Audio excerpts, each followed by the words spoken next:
million. It's hard to say, that's a lot of money for street improvements. Proposition 2, parks, open space, recreation improvements, 47+ million. Proposition 3, 16 million public safety improvements. So here we go, Proposition 1, on all those streets and things that I mentioned earlier. Purple Drive, Mackenzie Hembry, College and the Lake Park infrastructure. Next, please. Proposition 2. Oh, I missed the alley replacements. We're on the second part of that. Alley replacements, Valley Ridge Extension, South Mill Street. Now I'm ready for the next one, I'm sorry. Parks and open space. Again, we would not have been able to do it without city staff. And this one is, in my mind, has lots of moving parts, and I'd like to call Stacy up to help me with this one. Thanks, Karen. So when we started putting this together, we have a lot of moving parts, and there's a lot of needs that we identified in the healthy infrastructure plan that need to be addressed. And so we set out a list. Hopefully we can get as far down that route as possible. With a 10-minute walk to a park initiative, this is identifying places that we can build connectors to existing infrastructure to expand our 10-minute walk to a park ratio. So not necessarily building a new park, but connecting people to the parks that exist. With the Vista Ridge Park and Amphitheater, you'll remember before we went into the COVID life, we had talked about and approved a plan to redevelop the amphitheater and that park. And that includes, on the amphitheater side, bringing that to grade and creating a nice place that we can maybe generate revenue with some concessions and ways to engage the community in that area of Lewisville. And then with Vista Ridge Park, looking at how we could mitigate all the flooding that's going down there, creating a detention pond, but this being the area that we would look at for a Miracle League field and an inclusive playground out there, and working with our Lewisville Park Alliance to make sure that we can find partners who can help us do that. Then at Lake Park, if you remember a couple weeks ago, we saw the master plan. This would be helping us achieve those things. The Levee Improvement District Trails, that's been a plan that's been in place since 2010. And just looking at how we can extend those trails, especially where residents are now. Karen alluded to the fact that we have a lot of multifamily in that the northwest portion of the Levee Improvement District, and if we can put trails down there, it makes it easier for those kids to get to Rockbrook Elementary, which is one of the 8 sites that we have an agreement with LISD to use as a park in the after-school time. And then land acquisition and parks, you'll remember during the healthy infrastructure plan, there were several spots that were identified that we need to pick up property to not only enhance the 10-minute walk to a park, but to serve some of our special use needs as well. And then with Castle Hills Corridor, if you remember, one of the great things about Corporate Drive punching through is that on the northern side of Corporate Drive is going to be a trail that will connect Castle Hills to Legacy, Lewisville. This will build the trail that extends into the residential area of Castle Hills so they can take advantage of that trail system being built along with Corporate Drive. Stacey, I have a question. So back to the first one for the 10-minute walk to the park mission, the connection pieces. Do you have an estimate for how much percentage we can gain on coverage in the city by doing that? Right. So you remember when Glory Park gets in place, we will crest over 80% and be close to our 85% goal. We're hoping that we can bridge a lot of the gaps with this money. I don't know exactly right now. We've just started analyzing what those pieces are, and these are estimates based on some of the ones that we're looking at. Could potentially get us to the 85%. It will get us beyond 85. This will get us closer so to the 100%. it will get us to our goal. Yeah, well, it won't get us to our goal, but it'll get us way far down that way. Yes. Other questions? Thank you, Stacy. Like I said, there are many pieces and parts to that one, and I really wanted Stacy to talk about some of those because it is. And again, if we don't do it now, it's just going to cost more in the future, and the only way to do it is to throw money at it. And Proposition 3 that we bring to you, potential public safety improvement projects. Lewisville Lake Fire Support. We want to get a piece of land out there where we can eventually build a new Station 4. Lewisville Lake Swim Area, we had to close it this summer because things just were not conducive to being public safely. Fire Station 4, again, the land purchase.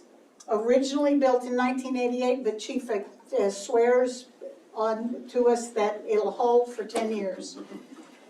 And we're going to hold him to that and just buy him some land. Animal shelter expansion, again, you see, they're performing surgery and there are patients on the floor. We wouldn't stand for that for ourselves. We shouldn't for our animals. And we are beyond capacity. They are beyond capacity and they're doing very well with what they've got. So we have 3 proposals that we're turning over to you tonight. Do you have any questions for me? Thanks, Karen. To you. Thank you. All right, thank you, Karen, appreciate it.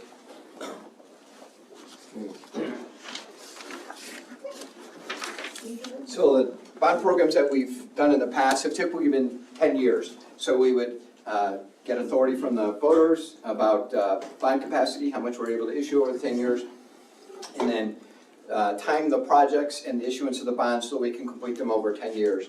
For the 2015 bond election, we were actually able to complete that in 8 years because of market condition that allowed us to issue them a little bit quicker, and we were able to move forward with the funding of those projects. For this 2024 bond program, it's also 10 years, but we would anticipate issuing the $262 million in bonds over the first 9 years. What that does is it gives us a 10th year, depending on the economy, market conditions. If we have to spread out the issuance of those bonds so we can maintain that tax rate, we'll take that, spill that into the 10th year. Or if just the volume of work that's needed, we're not able to get it done in the first 9 years, we can spill that into the 10 years. So we have some flexibility built into the plan, not only on actually completing the projects and on the staff side, but also on the affordability and managing the tax rate side. So while we're coming to you requesting $262.4 million, the total cost of the projects that we've completed with that is $321.7 million. Karen had mentioned that we use other people's money, and we have other people's money and we have other sources that are going to support the projects. 3 of the sources that we're going to be utilizing includes Denton County bond funding. We actually received $41.5 million in bonds from Denton County, or we will over a period of time, to support various projects. Of that $41 million, 23 are going towards projects, those 24 projects that were identified earlier. We're also going to use some 4B funding in the form of sales taxes, $10.2 million. And then we're going to utilize utility fund and cash bonds, about $25.6 million to cover some portions of those street projects. There's components that are water or wastewater that will be redone along with the road project. So starting with $321.7 million, we're actually requesting $262.4 to be as part of the bond election. The largest prior one was the one we did in 2015, and that was for $135 million. So just to kind of give you an idea of what we're dealing with now. Here's the 6 projects that are being supported with the Denton County bond funding. So you'll notice in the binders that we were provided, the glossies, it showed what the total cost was and if there was any alternative revenue sources to support this to reduce the total amount. Also note that inflation is included in all these prices. So we assumed a 9% increase for whenever they were going to be slated to be completed. So 9% times 9 years for those further out ones. So that's Denton County. That's going to be the projects that are supported with Denton County bonds. The 4B funding is going to go towards Lake Park development. There's 3 actually components to that project. There's going to be an infrastructure streets, there's a public safety, and there's a parks component. So the 4B funding is going to help support that overall project. And then utility funds, cash or bond funding. We'll be issuing bonds over that same 10-year period to support those various projects right there. Next slide. So before we take off and go down the road with the new money, we want to let you know how responsible I think we've been with the old money. On the next 2 or 3 slides, you're going to see projects at various different stages of completion, either completed, engineering completed, or some portion of completion. We may be waiting on other outside factors like right-of-way, and you can see where that's there. We also are working around other sources like grant monies that are going to support the projects. Next slide. Actually, can you go back to one? There we go.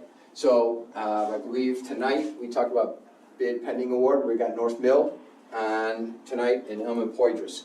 So we're going to be able to move forward from pending bid award, assuming everything gets approved today, to move forward with the construction of those projects. So again, engineering continues to move forward with these completion of these projects. Next slide. Okay. You can see that there's a number of projects that have not started at any point. Those are the ones that were funded with bond issuances over the last couple of years.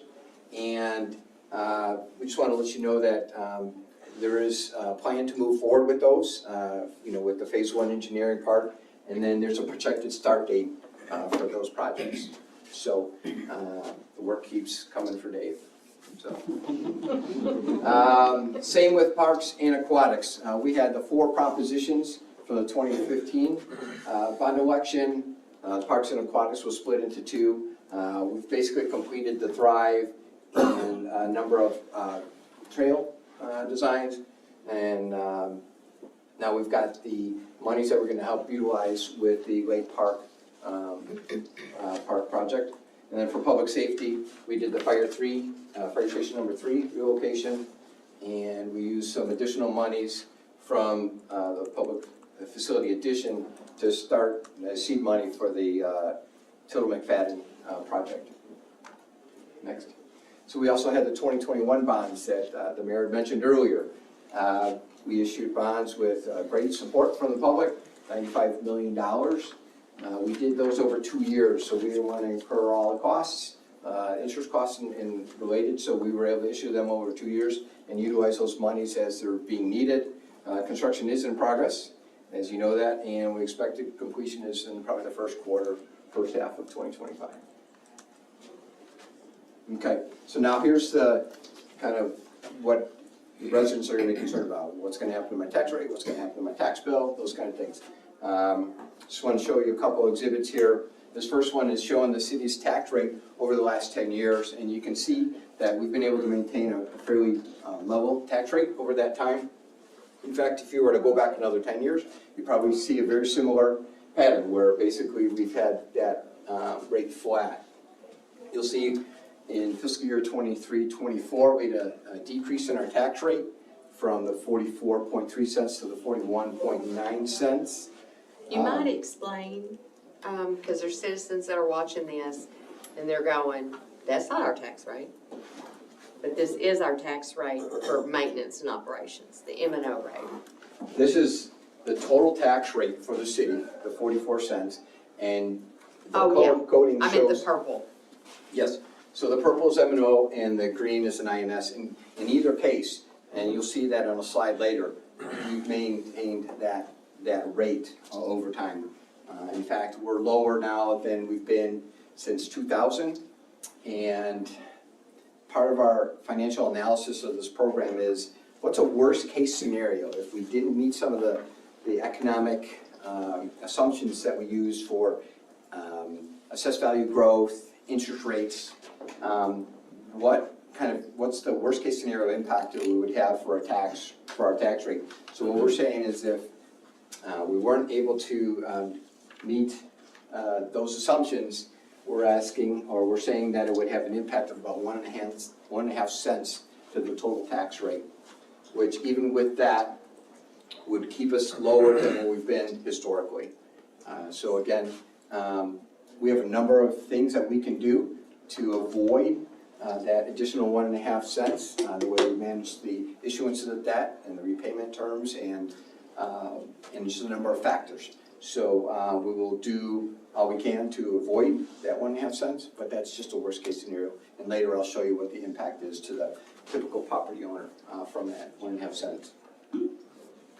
One of the questions that came out of the public input meetings was, well, what's our overall tax rate, not just the city's tax rate, and with this bond election and the additional bonds, what's that impact going to be to my property tax bill? Well, you can see here we've got the tax rates for 2022 and 23, and in each of the cases between the school district, the county, and the city, the rates went down overall. It's almost 16 cents decrease to the property tax rate. So with that, and with legislative changes related to the increase in the exemption for the school districts, we would think that, unless you're an exception, I think there's going to be some potential savings to the property tax bill for this current year. Another question that came out of the public input meetings was, how much debt do we have, and how quickly will we be paying it off? The chart on the right shows the speed at which the city will repay debt. Our typical repayment period for GO bonds is 16 years. It's much lower than what you'll see in the municipal or government sector, and even below what the GFOA recommends. They always talk about tying your repayment of the bonds with the useful life of the assets. So you would never want to exceed that. Typically, 25 years is what you're seeing out there in the market. We're at 16 years, so you can see that we're paying down that debt much quicker than what's typically out there, and I think that's what generates a lot of interest when we go to the market. So we have a lot of interest from different brokerages to purchase our bonds, generates some low interest rates, and the bond rating agencies love that we pay the debt so quickly. We carry a AAA bond rating. We've had a AAA bond rating for our water and our general obligations since 2013. So for 10 years, we've maintained that AAA rating, which is the highest rating you can get. Can you go back? I just want to go real quickly over the total amount of debt. So we have $329.3 million in debt split between GO and certificates of obligation. Not all of that is actually passed along to the property tax levy, the ad valorem debt. We use $73.4 million, or $73.4 million of that total is being supported by 4B sales tax, TERS, or the utility fund. So that reduces the amount that is actually going to be put onto the property taxes, $255.9 million. So again, we utilize all kinds of different resources to reduce the impact of the property tax, the property owner. Another way that we provide some savings is whenever there's an opportunity to refund those bonds, so basically like refinancing your mortgage at a lower rate, we've been able to do that, and we've been able to refund those bonds at a lower rate, and we stay within that footprint of the original issuance of repayment, and it's generated considerable savings. So we will continue to do that moving forward. There's a couple of tables here that illustrate what I showed earlier. It's going to show our assessed value growth, which is the blue line, and the gray line is our total tax rate, and the yellow line is the INS tax rate. And you can see in each of those instances that we've been able to maintain a level tax rate, due in part to the growth in our assessed value. So we've always wanted to live within our means, so we're able to do that. The chart on the right shows CPI and how that's gone up over the same period of time. So what makes maintaining that tax rate over that period of time even more remarkable is that we've been able to support the additional expense for just growth in operating expenses over that 20-year period, maintain a flat tax rate while living within just the existing growth of the city. Another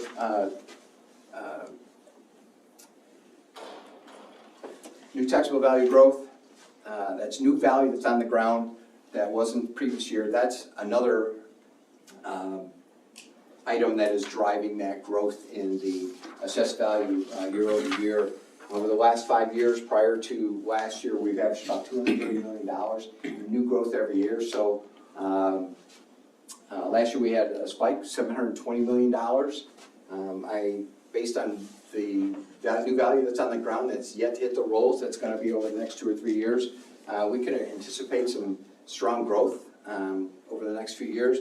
Maybe not at the $720 million, but definitely at or above what we've seen over the last several years. And to be clear, that is not about annexing Castle Hills. That is because we are a community of choice for development.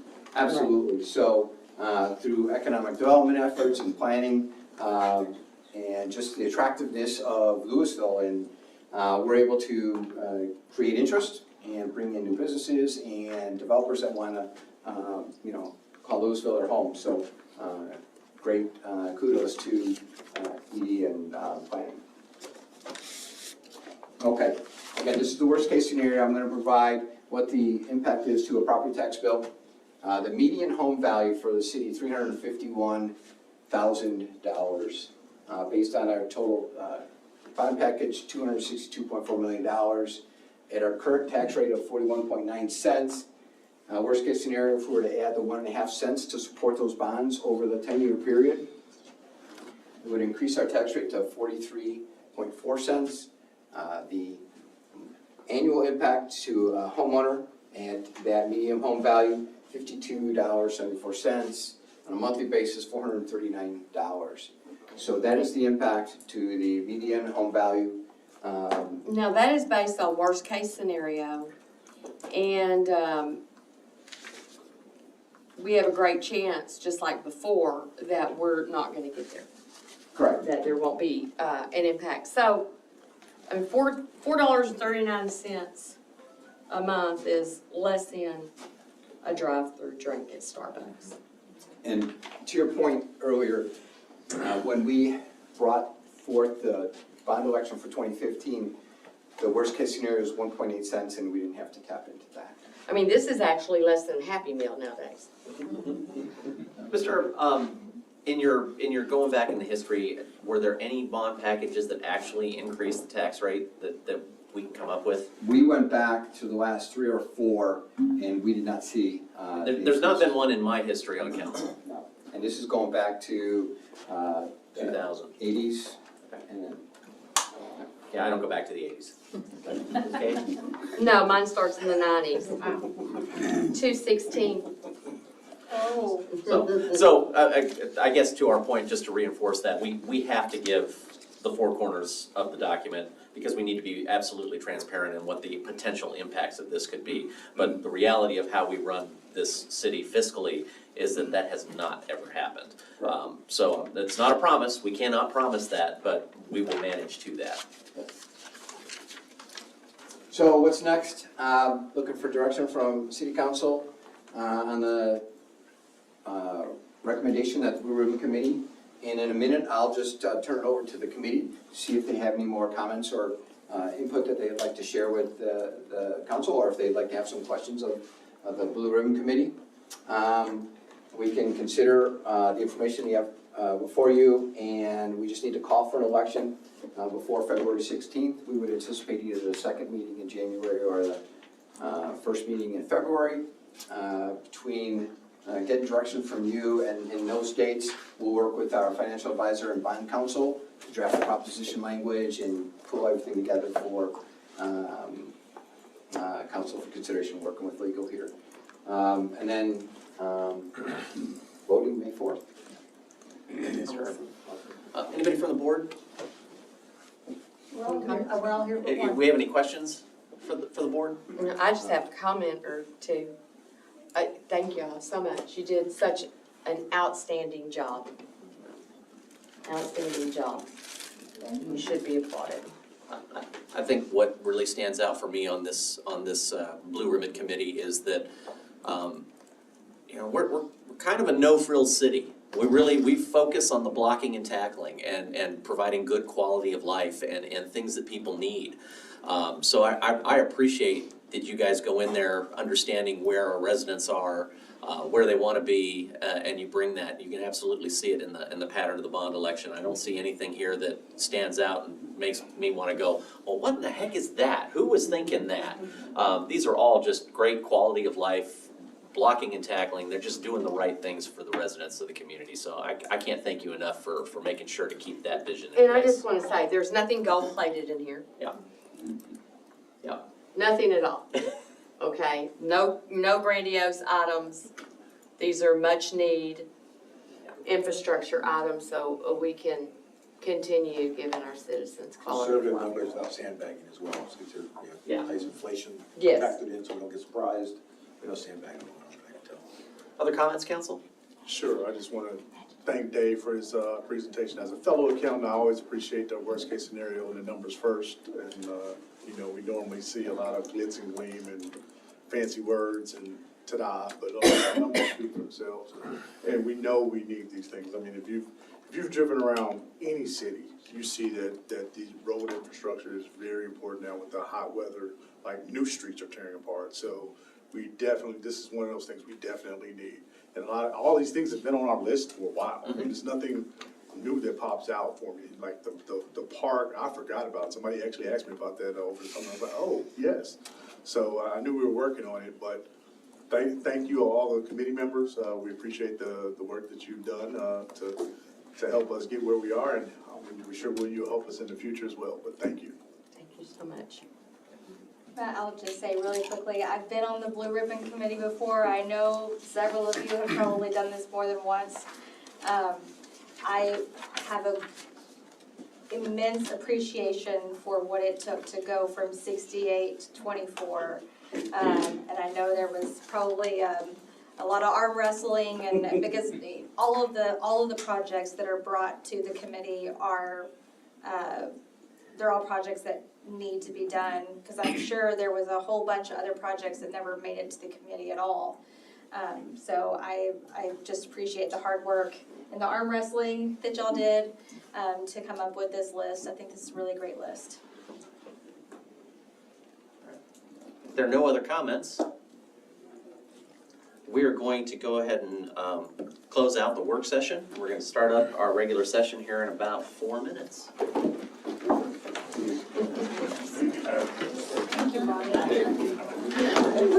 You read that, you know where I got that from? I know. Thanks for being here.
Good evening. It is 7 o'clock, and we have a quorum. We are calling this regular session of the Lewisville City Council to order. First up on tonight's agenda, we have Councilmember Cade with our invocation. Please stand and join me.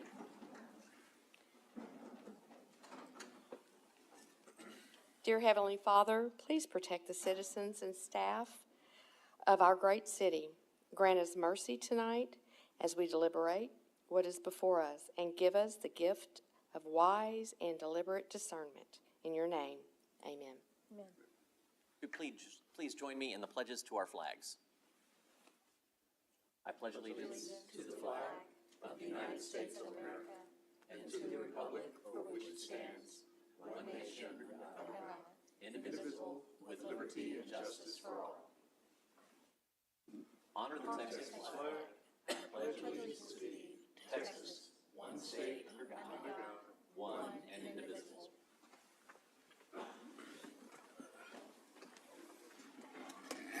All right, item C1, a public hearing. Consideration of an ordinance granting a zone change from agricultural open space district to light industrial district on approximately 2.02 acres out of the J.C. Moffitt Survey, Abstract 886, and Henry Turner Survey, Abstract 1248, located on the east side of Duncan Lane, approximately 1,200 feet south of Spinks Road, as requested by Patrick and Karen Swan, DBA Swan Landscape Construction, the property owners. Case number 23-09-16-Z. The property owners are requesting a zone change on this property to accommodate a proposed 3,500 square foot office warehouse development which will house their landscaping business. Staff finds this request consistent with the surrounding use and is in alignment with the Lewisville 2025 Vision Plan Big Move of Economic Vitality. The Planning and Zoning Commission recommended unanimous approval 7-0 on November 7th, 2023, and it is recommended that the City Council approve the ordinance as set forth in the caption above. We do have Mr. Richard Lutke, our Planning Director, available for comment, and we do now have an open public hearing. Do we have any comments associated with the public hearing? No, sir, Mr. Mayor. Council, if there are no further questions or comments, I'll entertain a motion to close the public hearing. Motion to close the public hearing. Second. I have a motion and a second. Council, please vote.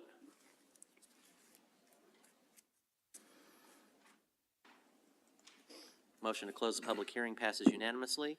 I'll entertain a motion to approve the ordinance.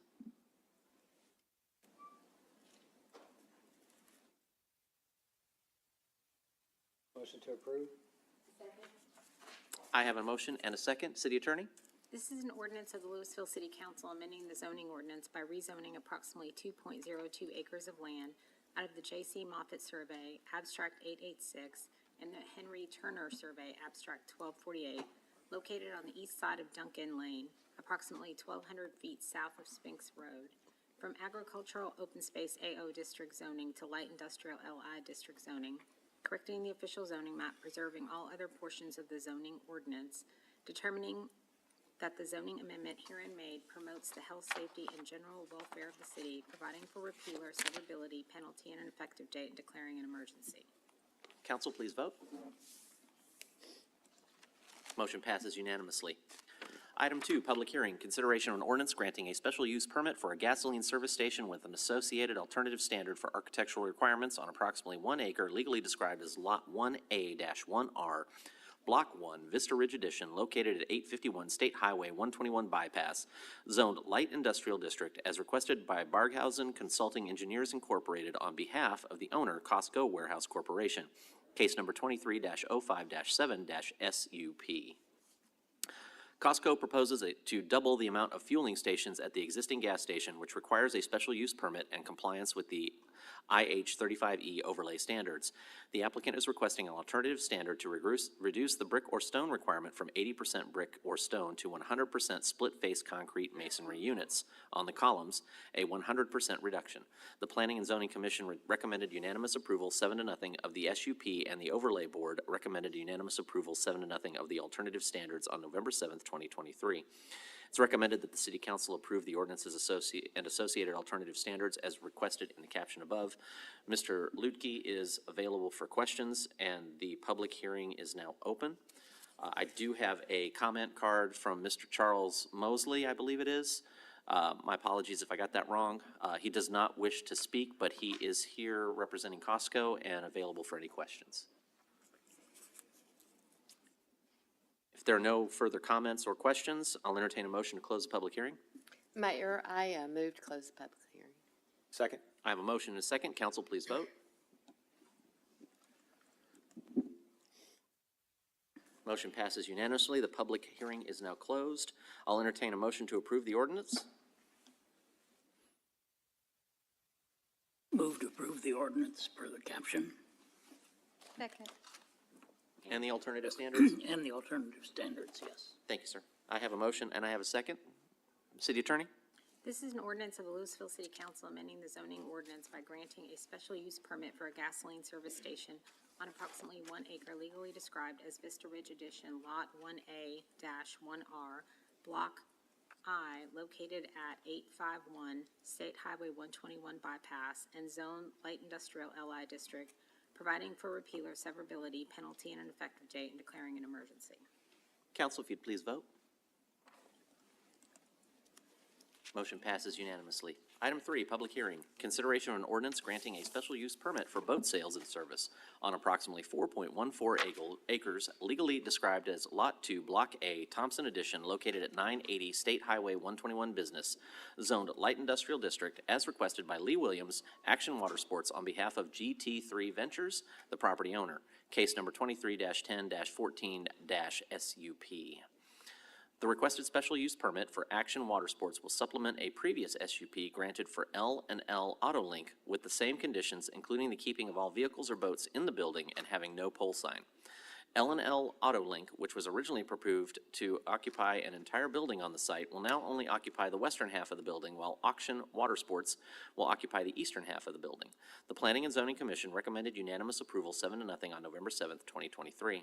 It's recommended that the City Council approve the ordinance as set forth in the caption above, and we do have Mr. Richard Lutke, our Planning Director, available for comments. The public hearing is now open, and I do have Chris Hageman here available for questions. I believe he's representing the owners, or Action Water Sports. Council, if there are no questions or comments, I'll entertain a motion. Move to close the public hearing. I have a motion and a second. Council, please vote. Motion passes unanimously to close the public hearing. Council, I'll entertain a motion to approve.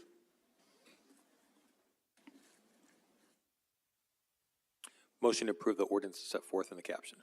Second. I have a motion and a second. City Attorney?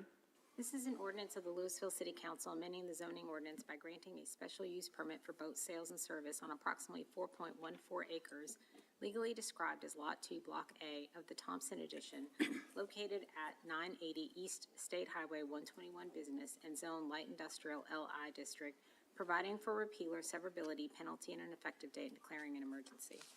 Council, if you'd please vote. Motion passes unanimously. Item D, Visitor Citizens Forum. Speakers must address their comments to the mayor rather than to individual council members or staff. Speakers should speak clearly and state their name and address prior to beginning their remarks. Speakers will be allowed 5 minutes for testimony. Speakers making personal, impertinent, profane, or slanderous remarks may be removed from the meeting. Unauthorized remarks from the audience, stamping of feet, whistles, yells, clapping, and similar demonstrations will not be permitted. In accordance with Texas Open Meetings Act, the City Council is restricted from discussing or taking action on items not listed on the agenda. Action can only be taken at a future meeting.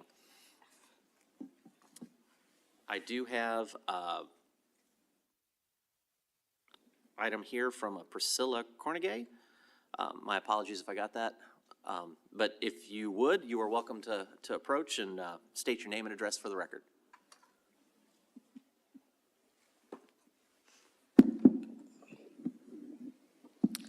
Priscilla Cornegay, 1136 Whispering Trail Circle, Lewisville, Texas. I wasn't planning to be here, but I'm here because the residents, they're demanding some change.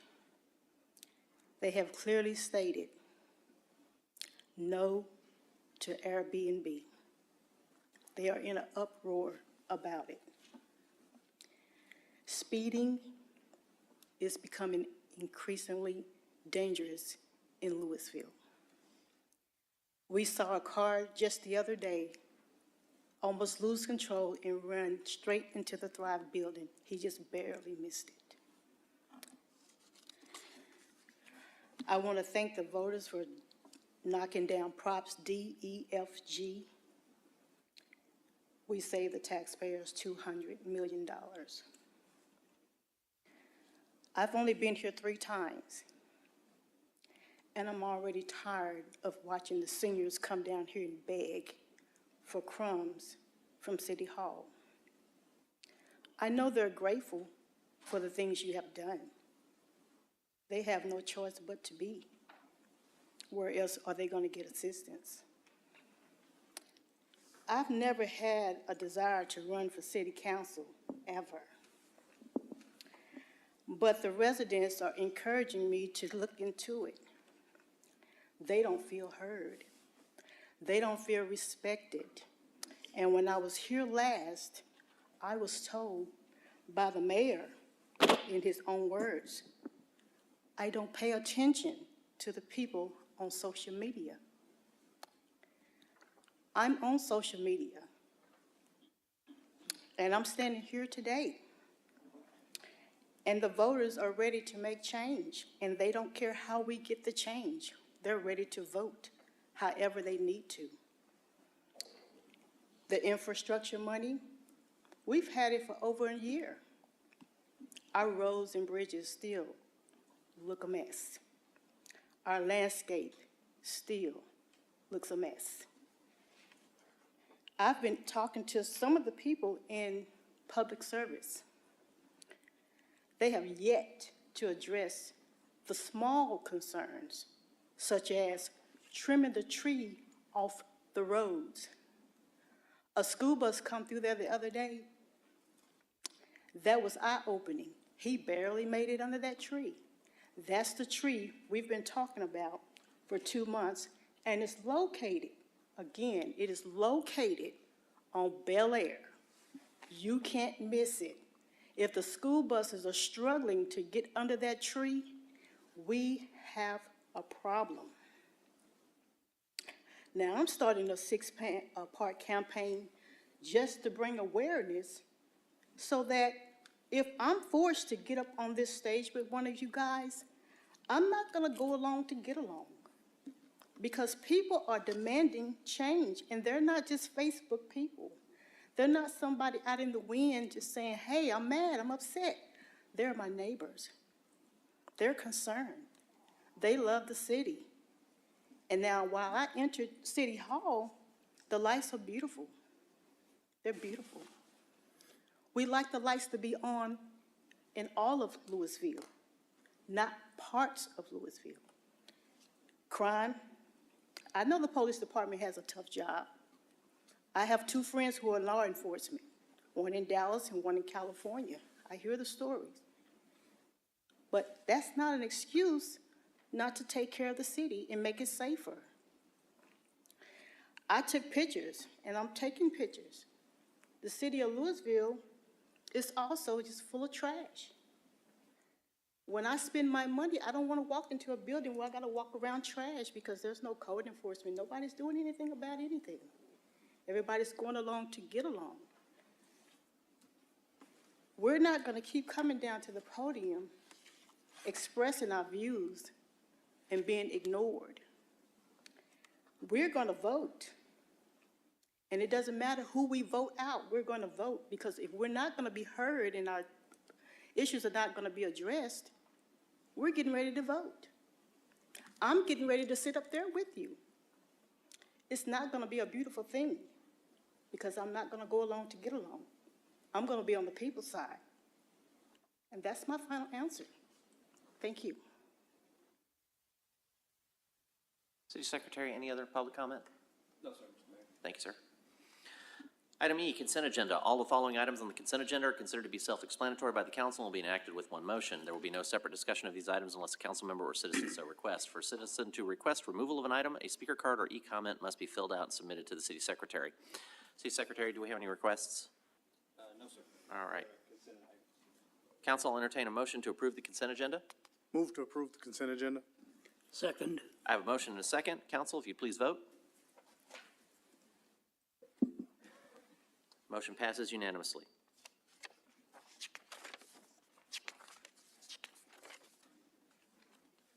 Item F, regular hearing.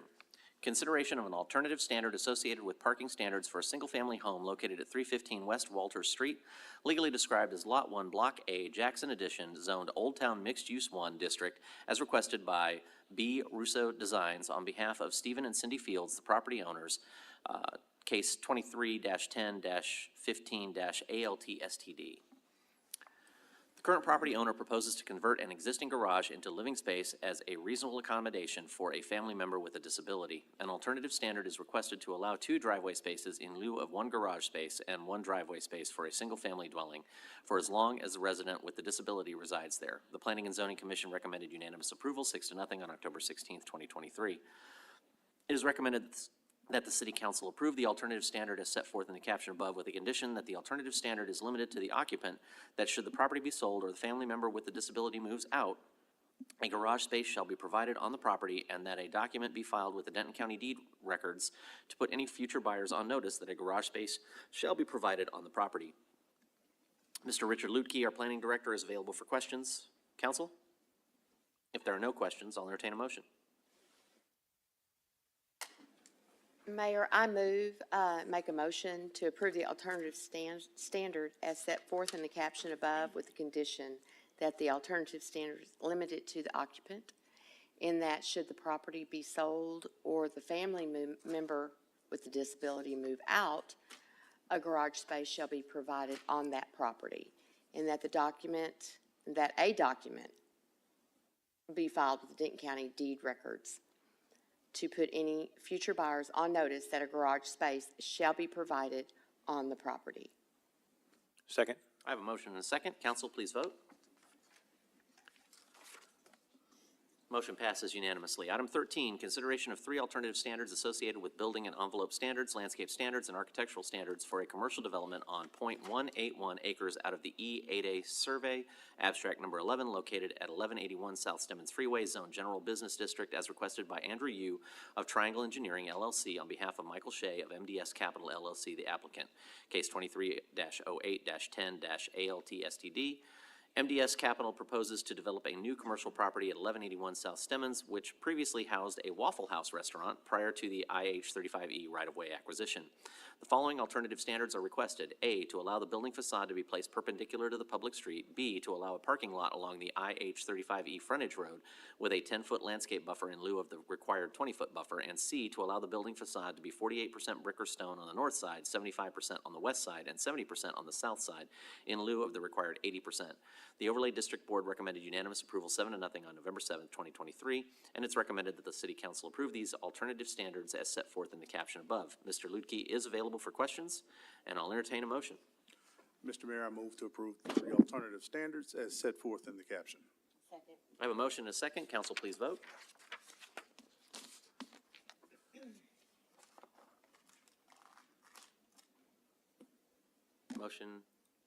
Motion passes 6-0. Item 14, consideration of a resolution of the City Council of the City of Lewisville, Texas, casting the city's 145 votes for candidates to serve on the Denton Central Appraisal District Board of Directors, providing for submittal of same to the Chief Appraiser and providing an effective date. The City of Lewisville is being asked to cast its votes for the Denton Central Appraisal District Board of Directors. Lewisville is allocated 145 votes and may cast all of them for a single candidate or divide them among candidates as council so determines. Since numerous ISDs control the larger blocks of votes, it is very difficult to predict where Lewisville's votes will best be used. However, it is generally more effective to cast the votes as a block rather than dividing them up among candidates.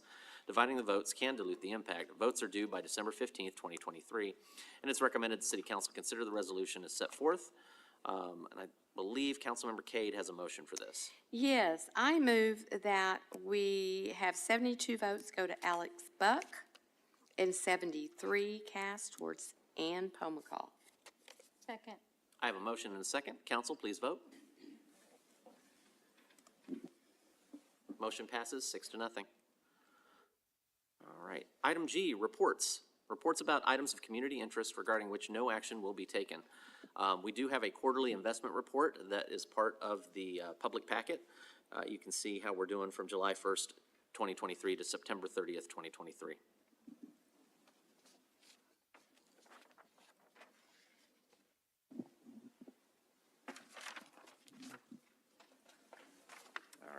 Item I, closed session.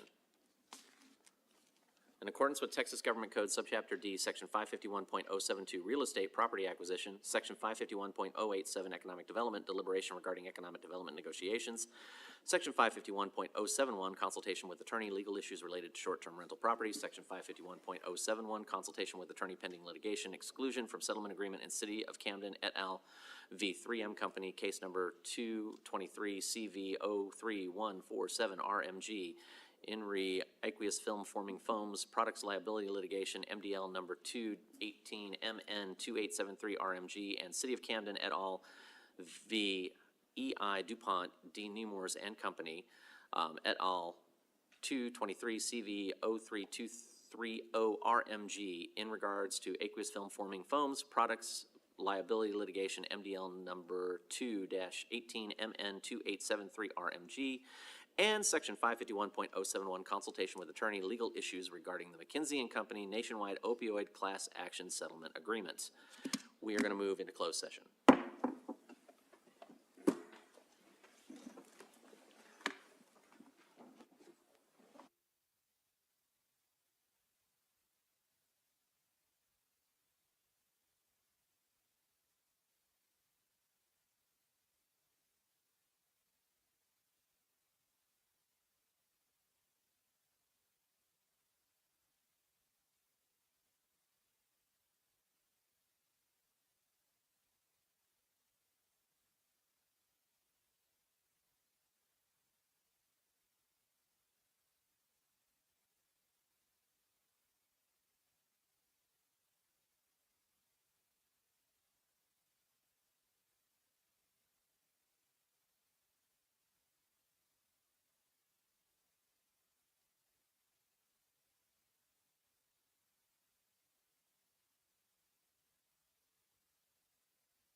All right, we are reconvened. Council, is there any action to be taken?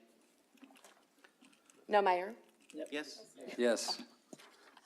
Mayor, I move to exclude the City of Lewisville, i.e. opt out from the settlement agreement in City of Camden et al. Versus 3M Company, case number 223-CV-03147-RMG and RE Aqueous Film Forming Foams Products Liability Litigation, MDL number 2-18-MN-2873-RMG.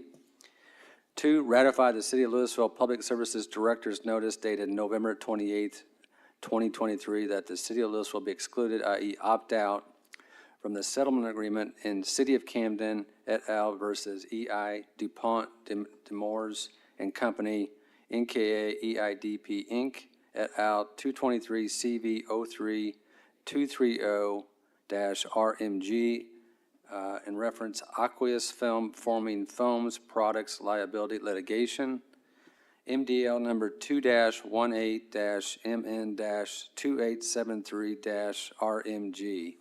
And 3, authorize the city attorney, the city manager, and their designees to execute the necessary documents.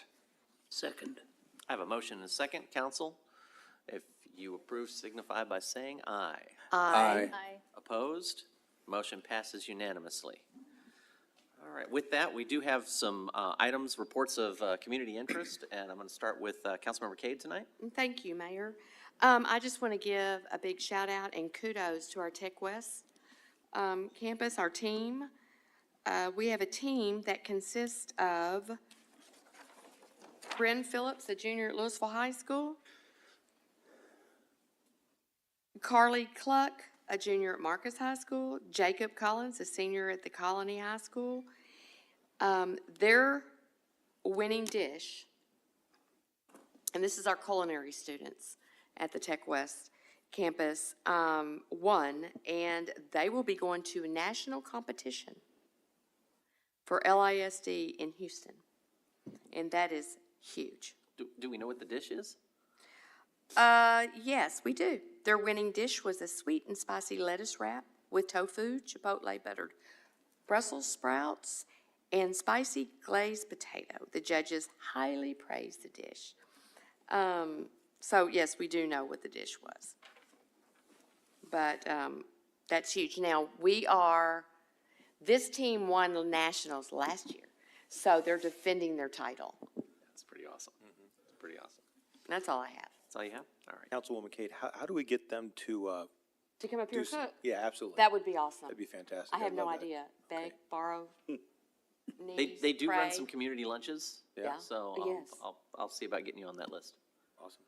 Or have them come up here and do our pre-council dinner. That'd be great. Oh, that'd be That fascinating. would be I would get wonderful. to be judge. Right? That's the angle. All right. Just want to say a shout out to staff from the holiday stroll. Again, another great holiday stroll, and I know everybody put in a lot of work, so thanks, kudos to that. Some library activities for the week. Cozy Card Factory for families with children of all ages, Tuesday, December 5th, 5 to 6:30 p.m. No registration required at the Bennett Program Room.